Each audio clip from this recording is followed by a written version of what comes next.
So I finally got my claim from my car accident. Mm-hmm. I'm a little bummed. Really? They only offered me $5,000. What? I know. You wake up each morning, and the world is already waiting with its demands, its pressures, its disappointments, its rejections.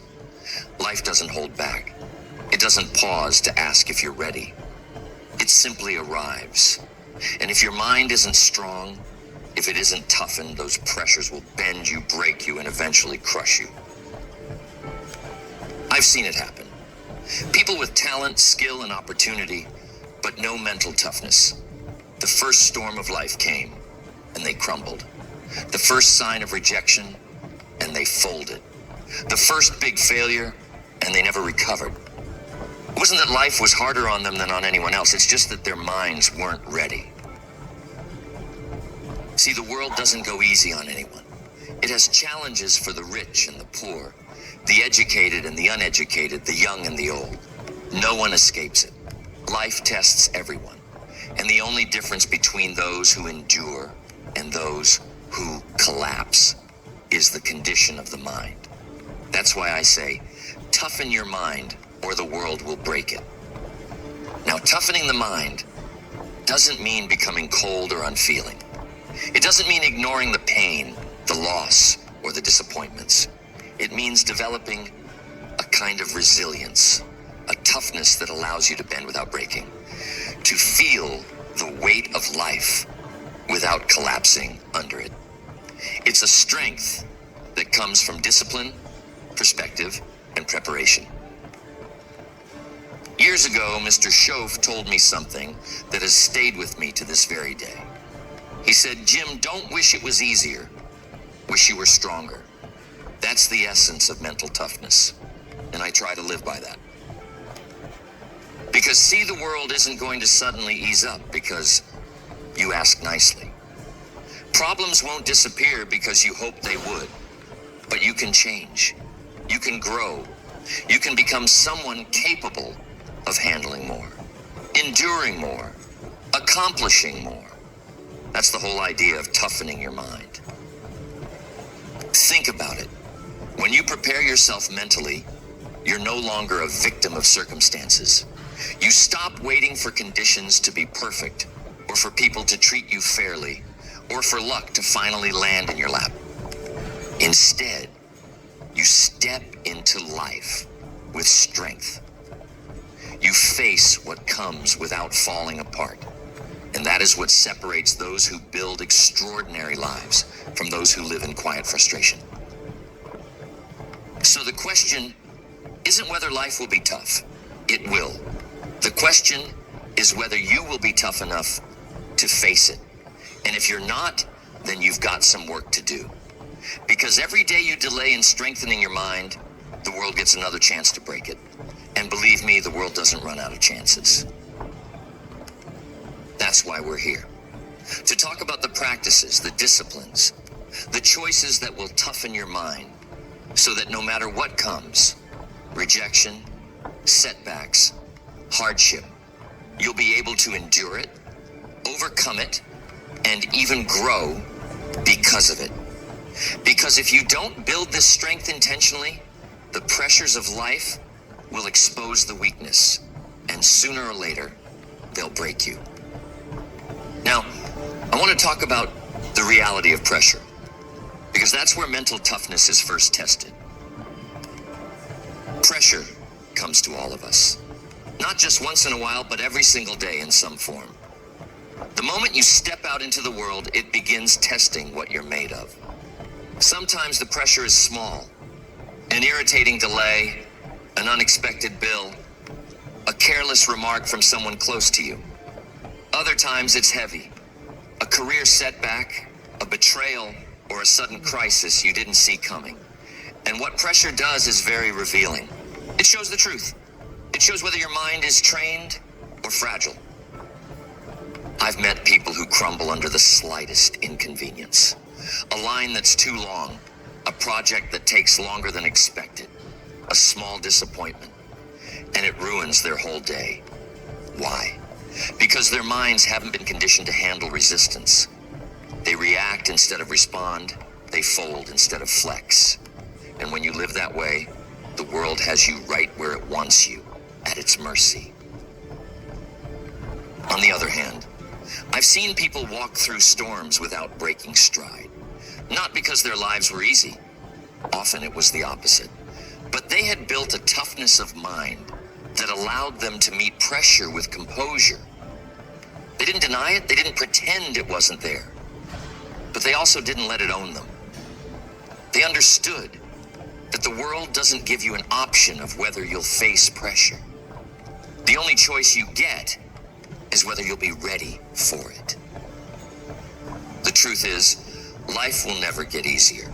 You may get wealthier, you may get wiser, you may gain more skills, but the challenges will rise to meet you at every level.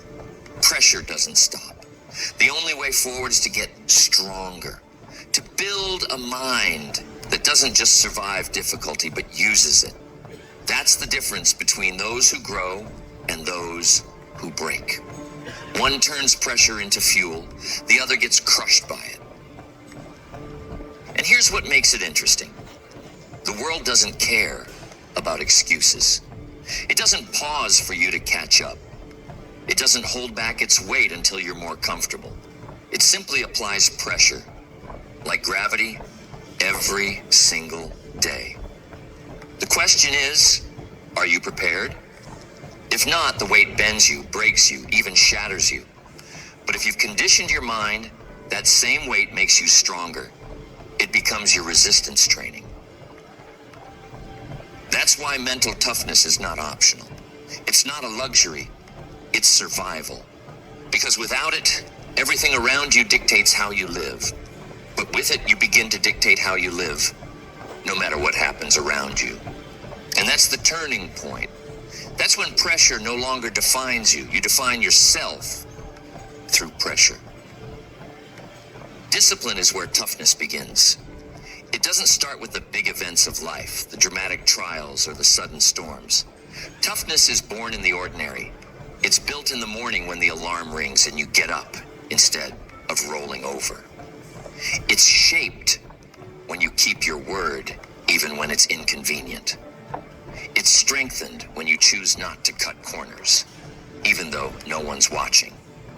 Every small discipline is like laying a brick, and soon enough, you've built a wall strong enough to stand against whatever comes.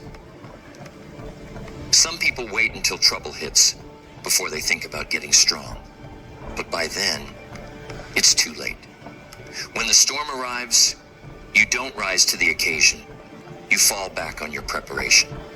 If you've been disciplined, your mind already knows how to endure. If you've been careless, the storm exposes you. That's why you can't treat discipline as something optional, something nice to have. It's the foundation. You don't see it when times are easy, but it shows up loud and clear when life tests you. Here's the key. Discipline is the bridge between goals and accomplishment. And that bridge has to be built long before you need to cross it. If you wait until the day you're under pressure, you'll find yourself standing at the river's edge with nothing but excuses. But if you've been building discipline daily, when the day comes, you can walk across with confidence. That's the difference discipline makes. Think about the little things. Skipping the gym doesn't break you today. Ignoring that book you promised yourself you'd read doesn't ruin you tomorrow. But over time, the habit of skipping becomes your character. And when real pressure comes, you'll find yourself fragile. On the other hand, if you honor your commitments, no matter how small, you're educating your mind to stay steady. You're building toughness one decision at a time. And soon enough, when the world tries to push you around, it discovers you're not so easy to move. Discipline teaches restraint. A tough mind isn't just about pushing harder. It's about knowing when not to give in. Think of all the temptations life throws at us. Laziness, anger, indulgence, distraction. Every time you choose restraint, you build strength. It's like lifting a weight. You resist, and resistance makes you stronger. The man who learns to discipline his appetite, his temper, his tongue, that man becomes unshakable. Because no matter what happens outside of him, he can govern himself. And the one who can govern himself cannot be broken easily. And let me be the first to tell you, if you didn't already know, discipline isn't glamorous. It's rarely exciting. It's not about big speeches or dramatic acts. It's about quiet consistency, waking up, following through, showing up, day after day. That's how toughness is built. Not in one big heroic moment, but in 1,000 small choices no one notices. But while no one else may notice, your mind does. And it's keeping score. Every act of discipline reinforces your strength. Every act of neglect erodes it. And when life applies pressure, that score gets revealed. So if you want a tough mind, begin with discipline. Not tomorrow, not someday, today. Every time you keep a promise to yourself, you're laying another layer of armor. Every time you resist the easy way, you're forging another link in your chain of strength. And soon enough, when the world comes to test you, you'll discover that you don't break. You bend, you endure, you stand tall. That's what discipline does. It prepares you not just to survive pressure, but to thrive under it. Pain is life's greatest teacher, but most people run from it. They treat pain like an enemy, something to avoid at all costs. But here's the truth. Pain is not your enemy. It's your instructor. It's the one thing that refuses to let you stay the same. Pain says, change this. Pain says, grow here. And if you listen, if you pay attention, it can be the very thing that forges the strongest parts of you. Think back to a time when life knocked you down. Maybe it was a business deal that fell apart. Maybe it was a relationship that broke your heart. Or maybe it was simply the disappointment of knowing you could have done more, but you didn't. Whatever it was, that pain had two choices for you. Either let it break you or let it teach you. Most people, unfortunately, let it break them. They sit in the disappointment, replaying the setback over and over until the pain becomes a prison. But those who are determined, those who are willing to learn, take that same pain and use it as fuel. And that makes all the difference. I remember years ago, I watched a man lose nearly everything in a single year. His job, his savings, his marriage. It was brutal. But here's the interesting part. He told me later that it was the best year of his life. Now, that sounds strange, doesn't it? But here's why. That year forced him to take responsibility for his choices. It stripped away the illusions he had been living under. It forced him to toughen up, sharpen his habits, and finally build a life on solid ground. Without that pain, he admitted, he never would have changed. It was suffering that became the seed for a completely new future. See, pain has a way of exposing what discipline hides. You can talk about growth all you want. You can dream about success. But when pain shows up, it demands proof. It asks, are you really committed? Or are you just interested? And your answer is revealed, not in words, but in how you respond. Do you retreat? Do you blame others? Or do you lean in, ask what you can learn, and get stronger? That choice right there is what separates the broken from the unbreakable. Here's the secret most people miss. Pain always carries a gift. Hidden inside the struggle is something valuable. An insight, a strength, a resilience that you cannot get any other way. You can read all the books, attend all the seminars, and learn all the theories. But some lessons you can only earn through pain. You've got to feel the weight of disappointment to understand the value of persistence. You've got to feel the sting of failure to appreciate the victory of success. You see, without that contrast, the lesson doesn't stick. And that's why I say, don't curse the pain. Don't waste it. If you're going through a hard season, don't just try to escape. Ask yourself, what is this trying to teach me? How can this shape me? Because once you turn that pain into power, no one can take it from you. That's yours forever. And when the world tries to break you again, you'll find you're not weaker. You're stronger, tougher, and wiser than before. The world is not neutral. It's not waiting politely for you to find your path. The world is persuasive, demanding, and relentless. It pressures you every day. Pressures you to settle, to conform, to compromise just a little bit at a time. And if you don't build a strong enough mind, if you don't toughen up on the inside, the world will shape you instead of you shaping it. Think about it. Every commercial, every advertisement, every headline is pulling at your attention, trying to tell you what you need, what you lack, who you should be. And if you're not careful, you start living by someone else's script. You buy what they sell, you chase what they push, and before you know it, your whole life is being directed by outside forces instead of by your own decisions. That's why strengthening the mind is not optional. It's survival. Years ago, I had a young man tell me that his biggest struggle wasn't his job or his health. It was peer pressure. He was in his 20s, but he admitted that every choice he made was based on what his group of friends thought. If they mocked discipline, he mocked it too. If they laughed at someone working hard, he laughed too. He said it made him feel safe, but it left him empty. And he told me the turning point came when he finally realized that not one of those friends would live his life for him. They wouldn't carry his bills, they wouldn't heal his regrets, and they certainly wouldn't write his story.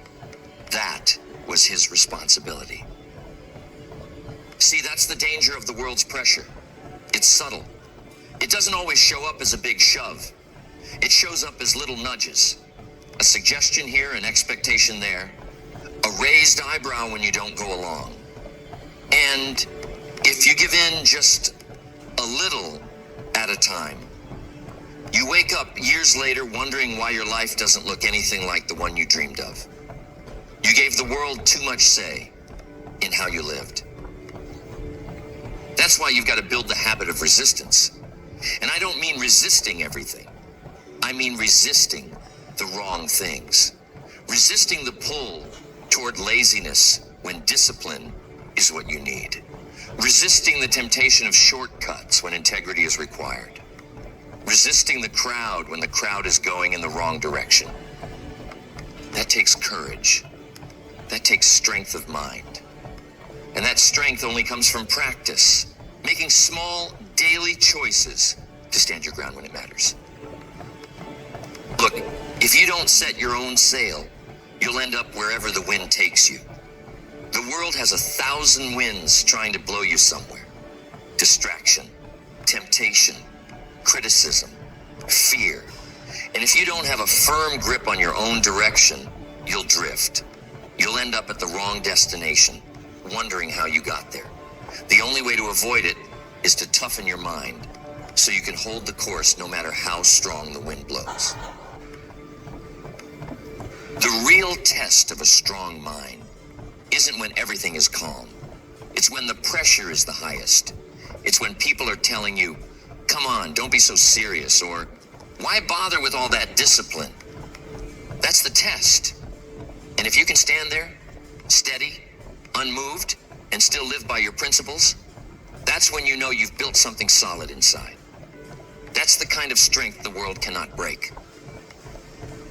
When you toughen your mind, you don't just survive, you thrive. You're no longer pushed around by circumstances, or swayed by every opinion, or broken down by every setback.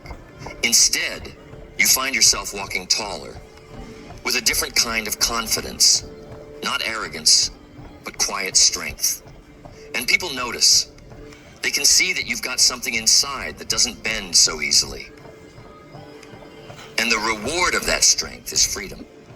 Freedom from fear, because you've learned to face it and keep moving anyway. Freedom from the opinions of others, because you've built your life on principles instead of popularity. Freedom from the constant pull of distractions, because you've trained your focus to stay on what matters most. That's what toughness does. It gives you back your freedom. I've met people who had all the talent in the world, but lacked the mental strength to sustain it. They had great starts, but they couldn't finish. And I've also met people who weren't the most gifted, weren't the most skilled, but they had a toughness about them. They showed up every day. They did the work. They stood their ground. And in the end, they surpassed everyone else. Talent may get you started, but toughness keeps you going until you cross the finish line. Think about the workplace. The ones who keep advancing, the ones who rise up, they're not always the smartest or the loudest. Many times they're the ones who can handle pressure without folding. The ones who can hear no without quitting. The ones who can keep their head clear while everyone else panics. That's mental toughness. And the reward for that is trust. People trust you with responsibility when they see you can carry it. And it's the same in relationships. A tough mind means you don't explode every time something goes wrong. It means you listen before reacting. You think before speaking. That builds respect. That builds stability. When you toughen your mind, you stop adding chaos to the world and start adding order. And believe me, the people around you notice the difference. They feel safer, stronger, more confident when they're with you. Another reward is resilience. Life will knock you down. It will. That's not up for debate. The question is, how quickly can you get back up? With a tough mind, you don't stay down for long. You process the setback, you learn the lesson, and you rise again. That kind of resilience is priceless, because it means nothing can keep you down permanently. Every defeat becomes temporary. Every failure becomes part of the story, not the end of it. I often remind people that the measure of toughness is not how strong you look when everything is easy. It's how strong you stay when everything is difficult. That's where the rewards show up, in those tough days, those unexpected challenges. And when you discover that you can stand, that you can endure, that you can keep moving forward, it changes the way you see yourself forever. You realize that you're stronger than you thought. And that belief stays with you. So, what does it all come down to? Life isn't waiting to see how tough you are. It's testing you every single day. Some days in small ways, some days in big ways. The question is, are you building the kind of mind that can stand up to it? Or are you leaving yourself unprepared, hoping the world goes easy on you? Because the world won't. Mental toughness isn't something you're born with. It's something you decide to build. It's a choice. Every time you resist the easy path, every time you discipline your thoughts, every time you hold your ground, when pressure comes, you're shaping your mind. You're either training it to withstand life's weight, or you're letting life's weight crush it. There's no middle ground. And here's the truth. Toughening your mind doesn't just protect you. It expands you. It makes you capable of doing more, handling more, leading more. It makes you the kind of person who can take on responsibility, who can carry the load, who can walk into uncertainty without trembling. That's the kind of strength people rally around. That's the kind of strength that earns trust, respect, and opportunity. The world is filled with distractions, temptations, and pressures designed to break you down. If you don't prepare your mind, you'll find yourself breaking to them little by little until one day you wonder where your strength went. But if you prepare, If you build the habit of toughness, you'll stand firm while everyone else is falling apart. And when that day comes, you'll be glad you trained. You'll be glad you made the decision. Mr. Schoaf always said that life doesn't get easier, you just get stronger. And he was right. The difficulties don't disappear, but your ability to face them grows. Your resilience grows. And eventually, the very things that used to intimidate you will barely rattle you. That's the payoff of a tough mind. It changes the way you face the world. So the challenge I leave you with today is simple. Don't wait. Start building your toughness now. Every day, test yourself. Every day, practice saying no to the easy option and yes to the disciplined one. Every day, remind yourself that the world is not in charge of your response. You are. Build that habit. Strengthen that muscle. Toughen your mind. Because if you don't, the world will break it. But if you do, nothing in the world can. And that, my friends, is the difference between living life on your terms or letting life push you around. Choose wisely.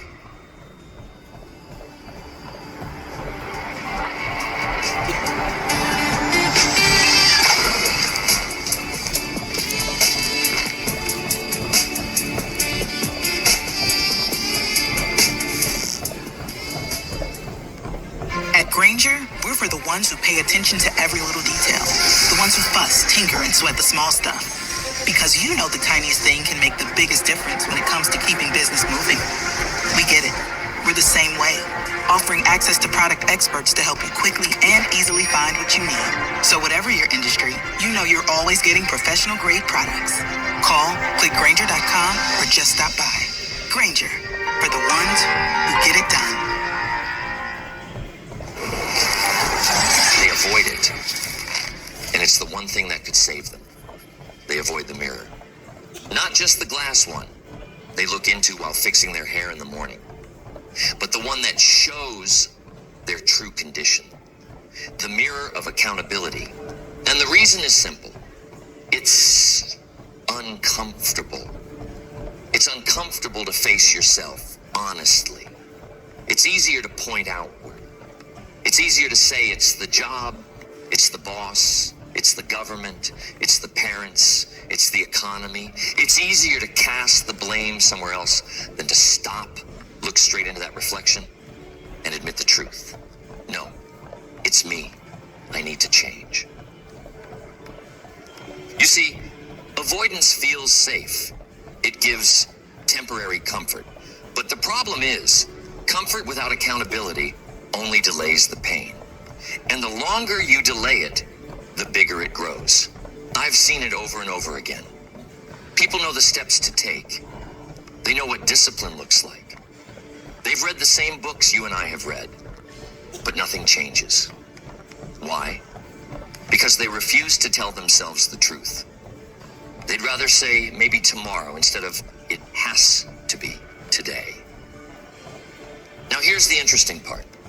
The mirror never lies. You can fool others for a little while. You can even pretend with yourself for a season.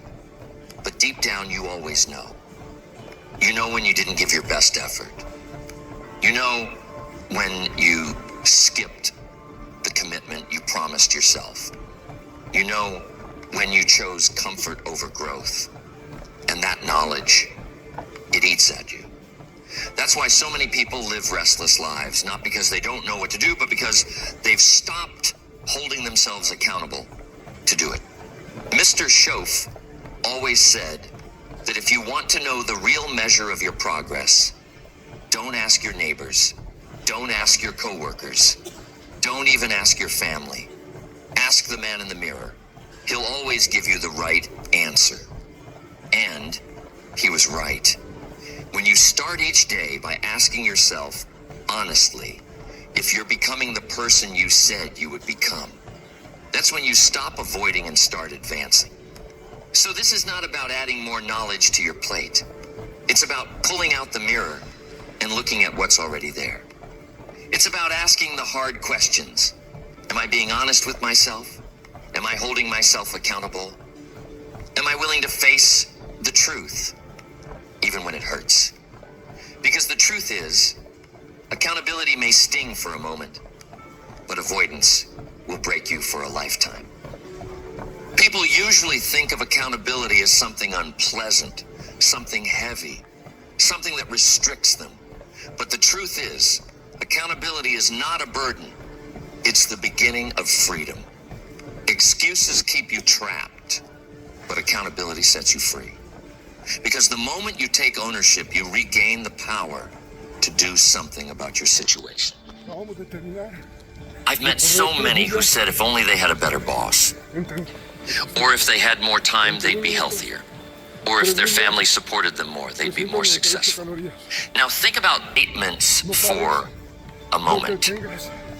They all point the finger outward. They all place responsibility somewhere else. And when responsibility is somewhere else, the